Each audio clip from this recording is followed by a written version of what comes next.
Bonjour. Dans le récit de notre existence, nous sommes bien sûr le personnage principal, le héros, qui poursuit un but, qui détient ou cherche un ou des objets valeurs. Dans la quête de cet ou de ces objets valeurs, nous rencontrons des obstacles, des concurrents, des opposants. Nous nous appuyons sur des qualités, des objets, des personnes, des alliés, qui nous aident à atteindre nos buts, nos objets valeurs. Certains événements, certaines qualités, certains objets, certaines personnes transformeront notre quête et agiront comme une force bénéfique qui donne accès à notre but, à nos objets valeurs. Cependant, certains événements, certaines attitudes, certains objets, certaines personnes qui nous semblaient utiles se révèlent nuisibles, des traîtres, et nous empêcheront, si nous ne les circonvenons pas, d'atteindre notre but, nos objets valeurs. Nous, en tant que héros de notre existence, pouvons viser une réussite professionnelle. Par exemple, obtenir une promotion. Les collègues qui nous appuient seront nos alliés.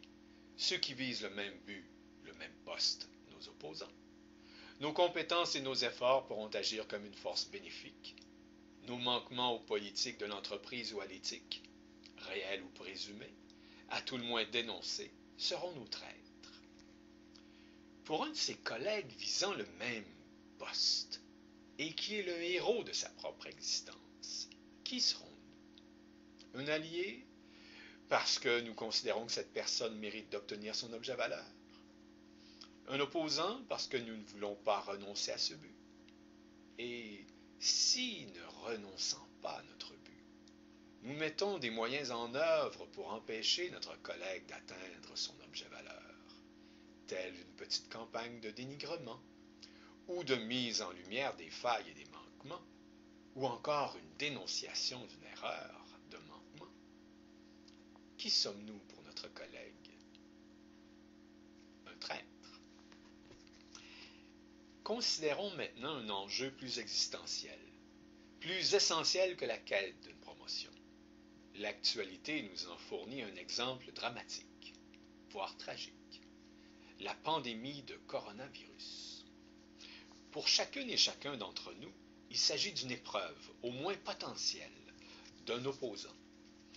Devant cette épreuve, nous souhaitons préserver une série d'objets valeurs. Notre vie, notre santé, notre qualité d'existence, voire nos petites et grandes habitudes quotidiennes.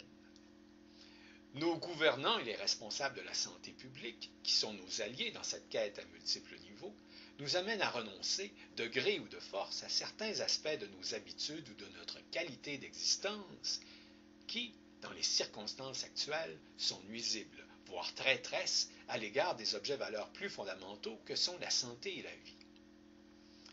En tant que héros de notre propre existence, nous sommes appelés à accepter d'être les alliés de nos semblables et de nos dirigeants, en respectant des contraintes qui sont vues comme des forces bénéfiques, nous permettant de conserver, en santé et en vie, le plus de personnes possible.